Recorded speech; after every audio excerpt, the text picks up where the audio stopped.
करता पतंजलि शरबत एवं फ्रूट ड्रिंक, बेहतरीन स्वाद जो मेहमानों को रहे याद। प्रायोजक SBI the banker to every Indian truly. Patanjali Dant Kanti toothpaste, complete oral health का सच। सर्च इंजन का चक्कर छोड़ो और फ्रॉड से बचो। कॉल 9300 300 300। और पतंजलि हनी प्योरिटी के 100 से अधिक पैरामीटर्स पर 100% खरा। दिन के निचले स्तरों से संभला बाजार। निफ्टी 150 अंकों की रिकवरी के साथ 24,033 पर बंद, तो दिन के निचले स्तर से सेंसेक्स 755 अंक रिकवर। ऑटो, FMCG और डिफेंस शेयरों से मिला सपोर्ट। बैंक निफ्टी 331 अंक गिरकर 54,547 पर बंद, फेडरल से मिला सपोर्ट। तो Kotak bank, ICICI, SDFC, axis bank 1.5% तक फिसले। रिकॉर्ड निचले स्तर पर लुढ़का रुपया 19 पैसे कमजोर होकर 95 रुपए 28 पैसे प्रति डॉलर पर बंद। वन EMI टेक्नोलॉजी सॉल्यूशंस के IPO को अच्छा रिस्पांस, आखिरी दिन 9.5 गुना भरकर हुआ बंद।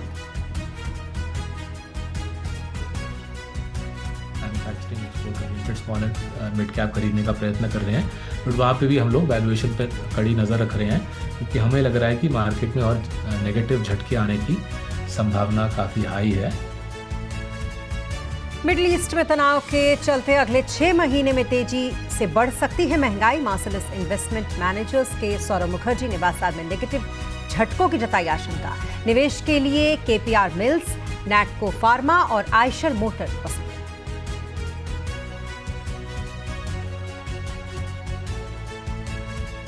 बाजार आज और कल में आप सभी का स्वागत है। इस शो में आज के बाजार का पूरा एक्शन होगा, साथ ही कल के लिए स्ट्रैटेजी और शेयरों में कमाई के शानदार मौके भी होंगे। नमस्कार, आपके साथ मैं हूं स्मिता रशाल।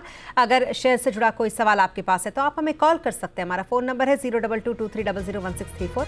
इसके अलावा हमारा एक और नंबर है जिस पर आप हमें कॉल कर सकते हैं, हमारा दूसरा नंबर 02223001635। आप हमें फेसबुक पर @जी बिजनेस ऑनलाइन और एक्स पर @जी बिजनेस पर भी अपने सवाल भेज सकते हैं। दोनों ही जगहों पर #बाजार आज और कल जरूर लिखिएगा। और मेरे साथ आपकी कल की तैयारी कराने के लिए हैं जी बिजनेस के मैनेजिंग एडिटर अनिल सिंघवी। इसके अलावा हमारे साथ एक और खास मेहमान हैं, सिड इन्वेस्टिंग के founder Siddharth Rai Mangla. Siddharth sir, good evening. आएंगे आपके पास, लेकिन उससे पहले बता दें आज मार्केट का कैसा रहा हाल। तो निफ्टी के वीकली एक्सपायरी पर बाजार में आज भारी उतार चढ़ाव देखने को मिला।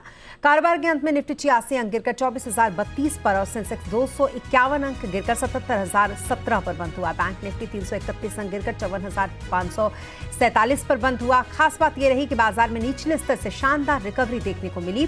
निफ्टी दिन के निचले स्तरों से 150 अंक सुधरा, तो सेंसेक्स में 750 अंकों की रिकवरी देखने को मिली।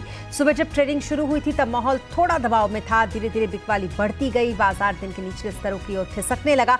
लेकिन जैसे जैसे क्लोजिंग का वक्त करीब आया, बाजार ने थोड़ा दम दिखाया और अपने निचले स्तरों से उसमें सुधार दिखा। और अब रुक करेंगे आज के बाजार पर एचएस टेक का जी बिजनेस के मैनेजिंग एडिटर अनिल सिंघवी से जानिए आज के बाजार का हाल। पिछले 6 ट्रेडिंग सेशन से बाजार एक दिन तेजी तो एक दिन मंदी में बंद होते हैं, और कल की तेजी के बाद आज टर्न था कमज़ोर बंद होने का, वैसा ही हुआ भी। वैसे आज कमज़ोरी के लिए कुछ संकेत थे भी। सबसे पहला संकेत तो ग्लोबल मार्केट से आता दिखा, जब कल बाजार बंद होने के बाद देर शाम ईरान और अमेरिका दोनों की तरफ से एक दूसरे की बोट्स पर या फिर हॉर्मुज में जहाज़ों को निकालने को लेकर हमले हुए। ईरान ने दक्षिण कोरिया के जहाज़ पर और थोड़े UAE के तेल ठिकानों पर हमला किया, वहीं अमेरिका ने ईरान की बोट्स पर हमला किया। तो 27 दिनों के सीज़ फायर के बाद, जो कि 8 अप्रैल से लागू था, पहली बार फिर से थोड़ी सी लड़ाई शुरू होती दिखी। ये बाजार को पसंद नहीं आई। कच्चा तेल तेज़ी से उछला, 113-114 डॉलर के आसपास रुपया लाइफ लो पर पहुंच गया, और ये सारे ट्रिगर्स काफ़ी थे बाजार को कमज़ोर करने के लिए, और इस लिहाज से बाजार में कमज़ोरी होती दिखी भी। हालांकि हम खुले उतने बुरे नहीं थे, धीरे धीरे गिरते गिरते 24,000 के नीचे भी पहुंचे। आज एग्जैक्टली 200 पॉइंट की रेंज में निफ्टी ने कारोबार किया। नीचे में 23,888 और ऊपर में 24,080, 24,082, ये 200 पॉइंट की रेंज में ट्रेड रहा। अच्छी बात यह है कि आखिरी घंटे में थोड़ी रिकवरी आई लोअर लेवल से। इस रिकवरी के पीछे 2 कारण थे। एक तो ये कि आज वीकली एक्सपायरी का दिन था सेंसेक्स का, इस वजह से भी थोड़ी शॉर्ट कवरिंग, थोड़ी खरीदारी हुई। दूसरा ये था कि थोड़ा बहुत action Dow futures, Nasdaq futures में भी मजबूती का था। दोनों ही 150 पॉइंट ऊपर थे, और कल के सेशन में एफआईज और घरेलू फंड दोनों की तरफ से जो खरीदारी का आंकड़ा आया था उससे भी थोड़ा सपोर्ट लोअर लेवल पर मिला और एक रिकवरी अच्छी बनती दिखी, लेकिन रिकवरी ज़्यादा दमदार थी मिड कैप और स्मॉल कैप शेयरों में। दोनों ही आज भी हरे निशान में बंद होने में कामयाब रहे। बैंक निफ्टी ज़्यादा वोलेटाइल था, दिन भर 700 पॉइंट की रेंज में ट्रेड किया, नीचे में 54,200 के आसपास सपोर्ट और ऊपर में 54,900 के आसपास रुकावट। फाइनली बंद होते होते 325 अंकों के नुकसान के साथ थोड़ी कमज़ोर क्लोजिंग दी बैंक निफ्टी ने, 54,550 के आसपास की क्लोजिंग कमज़ोर मानी जाएगी और सेंसेक्स भी करीबन 250 अंकों के नुकसान के साथ बंद होता दिखा।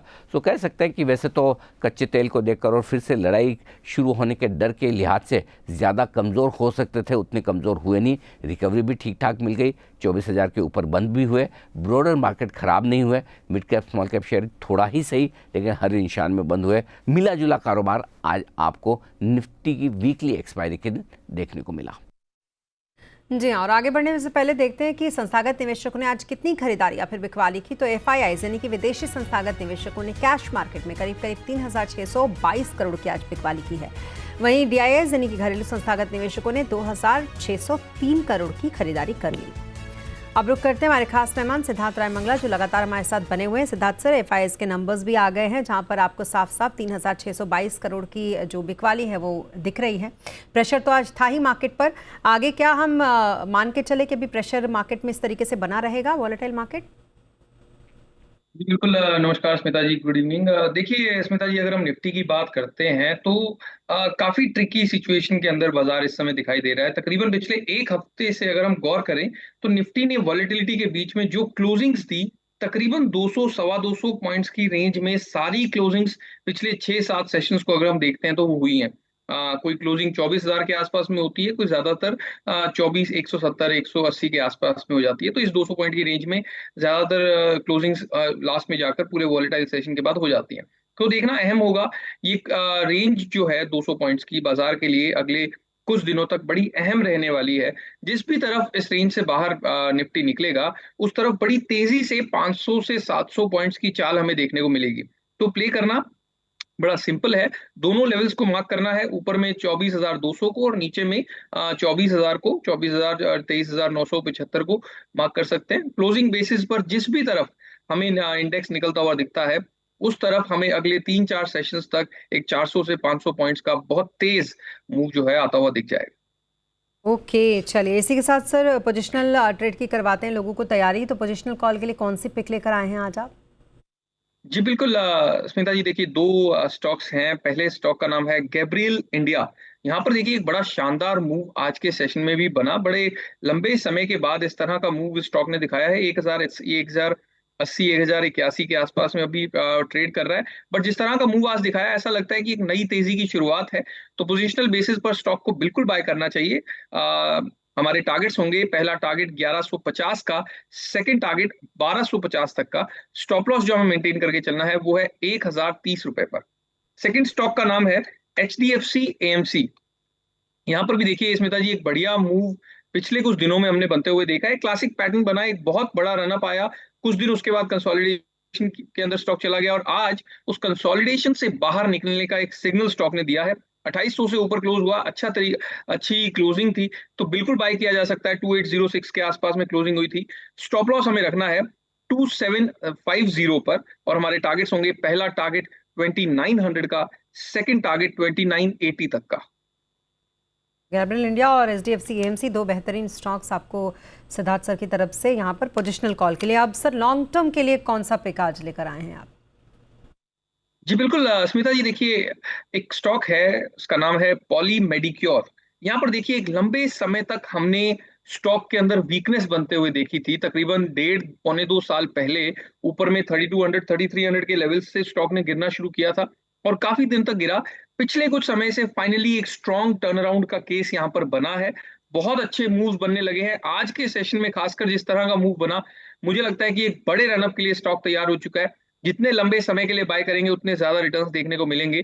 आज फिलहाल 1596 1597 के आसपास में क्लोजिंग हुई थी। हमारे टारगेट्स होंगे, पहला टारगेट 2100 रुपए का, सेकंड टारगेट 2500 रुपए तक का, 2500 तक का। एक स्टॉप लॉस भी जरूर हमें नीचे के लेवल्स पर मेंटेन कर लेना है और वो स्टॉप लॉस होगा 1390 पर। ओके, तो 2500 के एक बेहतरीन टारगेट के लिए आप पॉली मेडिक्योर को कर सकते हैं अपने पोर्टफोलियो में लॉन्ग टर्म के लिए शामिल। चलिए, अब शो में कुछ कॉलर्स को भी शामिल करने का हो गया है समय। तो पहले कॉलर राजेश हमारे साथ नागपुर से जुड़ चुके हैं। राजेश जी, पूछिए क्या सवाल है आपका। नमस्कार मैडम। नमस्कार सिद्धार्थ सर। मेरे पास डीएलएफ के शेयर है, जो मेरा बाइंग एवरेज आ रहा है 720। और दूसरा शेयर पे सवाल ये था कि शक्ति पंप है, उसका 680 के बाइंग पे है मेरा। अभी शक्ति पंप में मैं क्या ऐड कर सकता हूँ? और ओके, क्या करना चाहिए सर इनको फिलहाल अपने दोनों ही स्टॉक्स के साथ? जी बिल्कुल स्मिता जी, देखिए डीएलएफ की अगर हम बात करें तो आई थिंक इन्होंने 700 के आसपास की अपनी खरीद बताई, राइट? जी स्मिता जी, 700 के आसपास की इनकी डीएलएफ की 720 खरीद। जी ठीक है। 720। जी देखिए, इनकी खरीद के भाव से तो स्टॉक काफी दूर चल ही रहा है, बट यहाँ पर थोड़ा सा अगर हम इस स्टॉक को दूसरे एंगल से देखते हैं तो नीचे से इस पूरे स्पेस में एक बढ़िया टर्न अराउंड भी बनना शुरू हो चुका है। यहाँ पर फिलहाल 600 से ऊपर निकलकर अगर ये स्टॉक टिक जाएगा तो एक बड़ा तेज रन अप टुवर्ड्स 680 700 इन लेवल्स तक आने को आता हुआ दिख जाएगा। बट फिर भी क्योंकि लॉन्ग टर्म स्ट्रक्चर अगर हम देखते हैं स्टॉक का तो कोई बहुत अच्छा नहीं है, तो इस तरह का मूव यदि देखने को मिलता है 680 700 के पास स्टॉक आता है तो इन्हें एग्जिट करने की कोशिश करनी है। फिलहाल के लिए स्ट्रक्चर अच्छा है, बट जिन लेवल्स पर इन्होंने लिया हुआ है वहां से और ज्यादा भागने की कोई बहुत ज्यादा चांसेस नहीं है, तो इनके लेवल्स के आसपास अगर आता है तो एग्जिट कर लेना है। शक्ति पंप्स की अगर हम बात करें तो यहां पर भी काफी सिमिलर सा सीन दिखाई देता है, क्योंकि नीचे से स्टॉक ने एक बढ़िया टर्न अराउंड का केस तैयार कर लिया है। पिछले कुछ दिनों में स्टॉक कंसोलिडेशन हो रहा है। अब यहां से ऐसा लगता है स्मिता जी की जैसे ही ये स्टॉक 570 580 इस रेंज को तोड़ेगा, एक बहुत बड़े रनअप के लिए तैयार हो जाएगा। आई थिंक 600 के आसपास की कुछ इनकी खरीद का प्राइस था। तो इस केस में मुझे लगता है कि स्टॉक का जब रनअप के लिए तैयारी होगी और 570 580 के ऊपर जब ये निकलेगा तो तकरीबन 800 से 850 के जो लेवल्स हैं हमें पोजिशनल बेसिस पर इस स्टॉक में देखने को मिल सकते हैं। तो शक्ति पंप्स को होल्ड करें। अगर ये ऐड करना चाहते हैं तो 570 के ऊपर ये स्टॉक निकलकर एक दिन क्लोजिंग दे देगा, उसके बाद ये एवरेज करना भी शुरू कर सकते हैं, क्योंकि लंबे समय के पर्सपेक्टिव से मुझे लगता है कि इस स्टॉक का स्ट्रक्चर काफी अच्छा दिखाई देता है। ओके, तो डीएलएफ पर फिलहाल आपको एक अच्छे बाउंस बैक पर एग्जिट की सलाह है और शक्ति पंप पर फिलहाल आपको होल्ड करने की सलाह दी गई है। अब हमारे साथ एक और कॉलर अमित इस वक्त उत्तर प्रदेश से जुड़ चुके हैं। अमित, पूछिए क्या सवाल है आपका। Good evening Siddharth sir. Sir मैं Good आपका जी बिजनेस पे बहुत वेट करता हूँ। आप एक ऐसे एक्सपर्ट हैं कि जो चार्ट देखकर ही चीजों को बताते हैं सर। तो मैं Thank you आपको so much, बहुत लाइक करता हूँ और बहुत Thank वेट करता हूँ सर। आज आप आए सबसे पहले तो thank you so much sir. और सर जो मेरे Thank you, sir. क्वेश्चन है वो दो शेयरों पे है। एक है BLS ई सर्विस। लास्ट टाइम मैंने आपसे पूछा था, BLS इंटरनेशनल का बता दिया था। मेरा BLS ई सर्विस है सर, 1001 शेयर है सर, 260 रुपए की परचेजिंग है सर, 2 साल से होल्ड है सर, काफी लॉस में चल रहा हूँ। और दूसरा शेयर है मेरा टाटा टेक्नोलॉजी, एक 150 शेयर है सर, जिसकी परचेजिंग 1070 रही, आईपीओ के बाद ही की सर परचेजिंग है। दोनों में काफी लॉस हो रहा है सर। पोर्टफोलियो भी मेरा सर रेडी में चल रहा है सर। अभी ये मार्केट कब तक ऐसा रहेगा सर? प्लीज मेरे को सजेस्ट करिए, इन दोनों शेयरों में मेरे को क्या करना है सर फ्यूचर। फैन फॉलोइंग बढ़ने लगी है आपकी? क्या करना थैंक यू सो मच जी। बिल्कुल, थैंक यू सो मच। इस तरह की बातों से बड़ा एनकरेजमेंट मिलता है मुझे भी काम करने का, एंड रिकग्नाइज जब लोग करते हैं तो बहुत अच्छा लगता है स्मिता जी। फिलहाल अगर इनके शेयर्स की अगर हम बात करें तो टाटा टेक के ऊपर मैं पहले बताता हूँ कि 1070 के आसपास आई थिंक इनकी खरीद है। इनफैक्ट दोनों ही शेयर्स जो इन्होंने बताए उनकी खरीद के भाव से काफी दूर आ चुके हैं। यानी कि एक चीज इन्हें आगे से मैं एक सलाह देता हूं कि अगर आगे से कोई भी स्टॉक को अगर आप बाय करें या इन्वेस्ट करें तो एक स्टॉप लॉस को जरूर मेंटेन कर लें, क्योंकि जितनी दूर अभी ये स्टॉक्स यहाँ से आ चुके हैं आपके लिए एग्जिट करना भी बहुत मुश्किल होगा। फिलहाल के लिए टाटा टेक के अंदर पिछले कुछ दिनों में जिस बाजार मिड कैप स्मॉल कैप्स के अंदर जिस तरह का टर्न अराउंड बना, उसी तरह उसकी वजह से टाटा टेक में भी एक स्ट्रॉन्ग टर्न अराउंड बन रहा है। इस टर्न अराउंड में ऐसा लगता है कि ये स्टॉक 800 850 के जो लेवल्स हैं वो हमें दिखा सकता है अगले कुछ समय में। तो कोशिश करें, यदि आज एक बहुत बड़ा मूव स्टॉक के अंदर बना था बट क्लोजिंग बेसिस पर उसे सस्टेन नहीं कर पाया स्टॉक, बट 650 के ऊपर अगर टाटा टेक निकलेगा तो कुछ हद तक ये एवरेज करना शुरू कर सकते हैं, क्योंकि इनकी पहले खरीद का प्राइस काफी ऊपर है। तो अगर एवरेज करेंगे उसके बाद 800 850 के लेवल्स तक स्टॉक अगर भागेगा तो इन्हें अच्छा एक एग्जिट करने का मौका मिल जाएगा। तो 650 से ऊपर निकलता है टाटा टेक, उसके बाद थोड़ा सा एवरेज करना शुरू कर सकते हैं। अभी के लिए स्ट्रक्चर ठीक दिखाई देता है। BLS ई सर्विसेज दूसरा स्टॉक इन्होंने बताया, आई थिंक 260 के आसपास की इनकी खरीद थी। वहां पर भी देखिए स्मिता जी, एक लंबे समय से स्टॉक, मैं कमजोरी में नहीं कहूंगा, बट एक डल फेज के अंदर चल रहा था, बहुत सुस्ती का फेज था, ऊपर नीचे जिगजैग मूव्स के स्टॉक दिखाता रहता था, ऊपर में 220 और नीचे में तकरीबन 140 150 इस रेंज के अंदर स्टॉक जाता रहा और इन्वेस्टर्स को कोई बहुत बढ़िया रिटर्न्स नहीं दिए।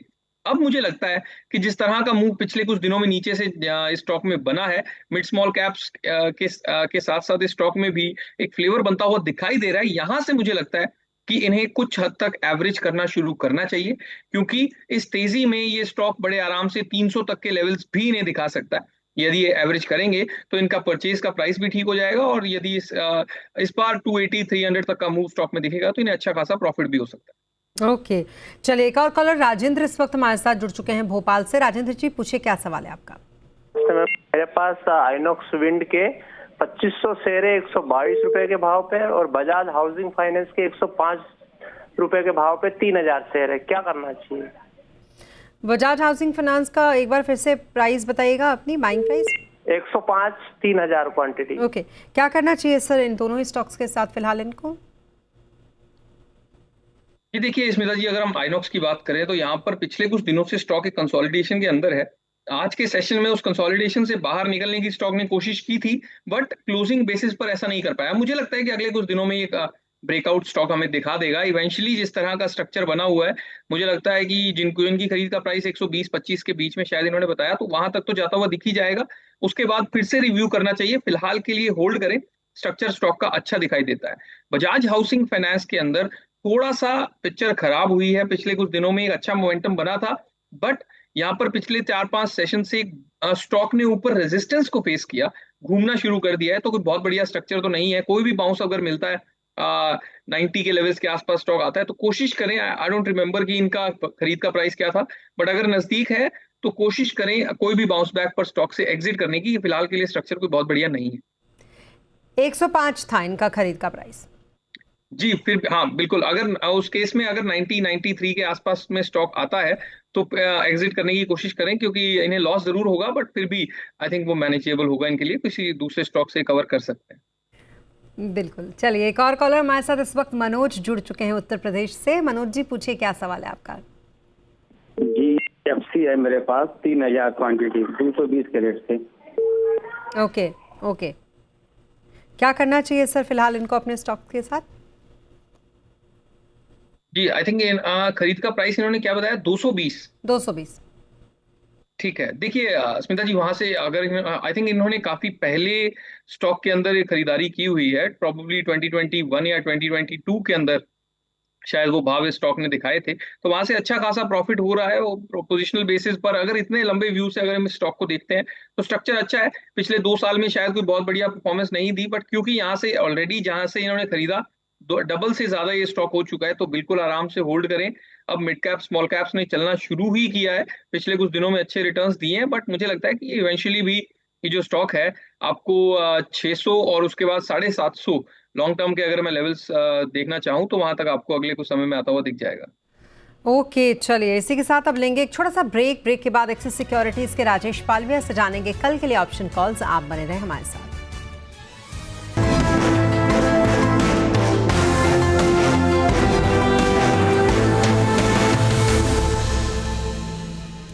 और ब्रेक के बाद एक बार फिर आपका स्वागत है, और अब देखते हैं जी बिजनेस के मैनेजिंग एडिटर अनिल सिंघवी कल के लिए बाजार पर आपको क्या स्ट्रैटेजी बनाने की सलाह दे रहे हैं। कल मिडवीक ट्रेडिंग सेशन में जब हम लौटेंगे तो हमारे पास ढेर सारे ट्रिगर्स होंगे, कुछ ग्लोबल कुछ लोकल। ग्लोबल संकेतों में आपके लिए इम्पोर्टेंट ये होगा कि अमेरिका और ईरान के बीच में क्या कुछ और तनाव बढ़ता है, कुछ और हमले एक दूसरे पर होते हैं यानी ये देखना इम्पोर्टेंट होगा। कच्चा तेल $113 के आसपास था, देखते हैं वो किस तरफ रुझान करता है, क्या 105-108 की रेंज में आता है या फिर 118-120 की रेंज की तरफ बढ़ता है, वो भी काफ़ी हद तक बाजार का मूड तय करेगा।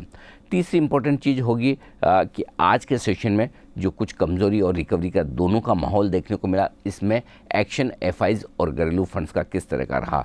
नतीजे बाजार बंद होने के बाद थोड़े बहुत हैं, लेकिन ऐसे नहीं कि बाजार का मूड माहौल बदल दे। तो उस लिहाज से स्टॉक और सेक्टर स्पेसिफिक एक्शन कल ज़रूर देखने को मिल सकता है। जहाँ तक सवाल सपोर्ट का है, निफ्टी पर सपोर्ट बिल्कुल साफ है। 23,800 23,900 की रेंज बार बार लगातार सपोर्ट के तौर पर काम कर रही है। ऊपरी स्तरों पर 24,175 से लेकर 24,300 की रेंज आपके लिए रहेगी रुकावट के तौर पर। जहाँ तक सवाल बैंक निफ्टी का है, 54,150 के आसपास सपोर्ट है। इसके नीचे अगर फिसलते हैं तो सीधा बड़ा सपोर्ट 53,425 से लेकर 53,700 की रेंज में आता है।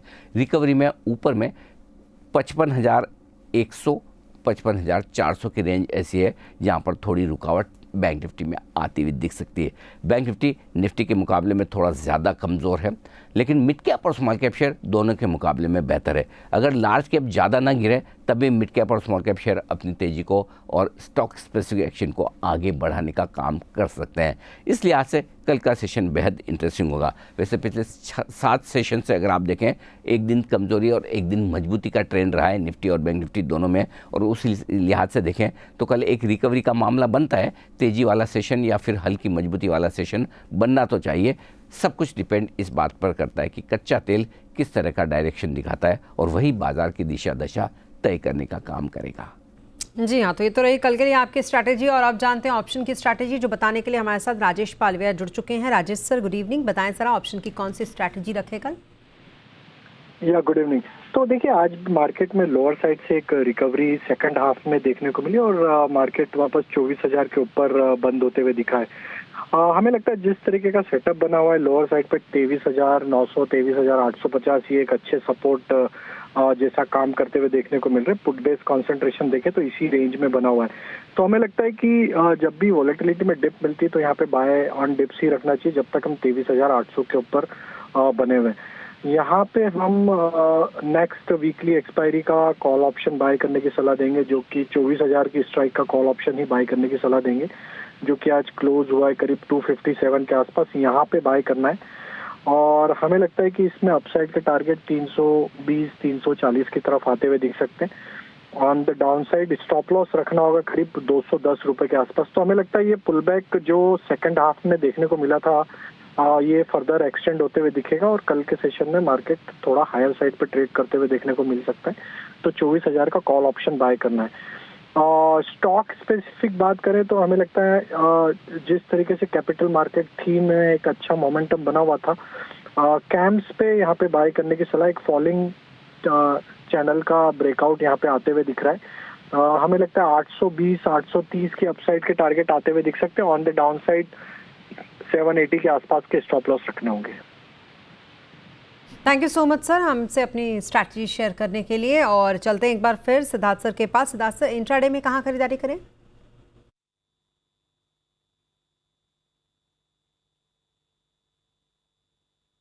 खरीदारी करें। जी बिल्कुल, मेरी आवाज आ रही है स्मिता जी आप तक? हाँ, अब आ रही है। ओके स्मिता जी, 2 स्टॉक्स हैं कल के लिए, दोनों में खरीदारी करनी है। पहले स्टॉक का नाम है ग्लेनमार्क फार्मा। यहाँ पर देखिए एक बढ़िया मूव आज के सेशन में हमने बनते हुए देखा। नंबर्स में देखेंगे तो सिर्फ 1% दिखाई देता है, बट नीचे से स्टॉक ने एक बहुत स्ट्रॉन्ग बाउंस बैक आज के सेशन में दिखाया था, तो बिल्कुल बाय कर सकते हैं। 2418 के आसपास में स्पॉट में क्लोजिंग हुई थी। स्टॉप लॉस हमें रखना है 2400 रुपए पर और हमारे टारगेट्स होंगे पहला टारगेट 2445 का, सेकेंड टारगेट 2460 तक का। सेकंड स्टॉक का नाम है हिंडाल्को। यहाँ पर भी देखिए एक बड़ा अहम स्टॉक का बेस है 1030 के आसपास में, वहां पर ही एग्जैक्टली आज स्टॉक ने सपोर्ट लिया और फिर से एक बाउंस बैक दिखाया है। तो मोमेंटम अच्छा है। 1054 1055 के आसपास में क्लोजिंग हुई थी, बिल्कुल बाय कर सकते हैं। स्टॉप लॉस हमें रखना है 1040 पर और हमारे टारगेट्स होंगे पहला टारगेट 1075 का, सेकंड टारगेट 1090 तक। ओके, तो ग्लेनमार्क फार्मा और हिंडाल्को ये 2 फिलहाल इंट्राडे के लिए सिद्धार्थ जी की पसंद, जिसमें कर सकते हैं आप खरीदारी। इसी के साथ thank you so much sir हमारे साथ इस शो पर शामिल होने के लिए और हमारे सभी सवालों का जवाब देने के लिए। Thank you so much. और इसी के साथ इस वर्ष में फिलहाल इतना ही। आप बने रहें ज़ी बिज़नेस के साथ। नमस्कार।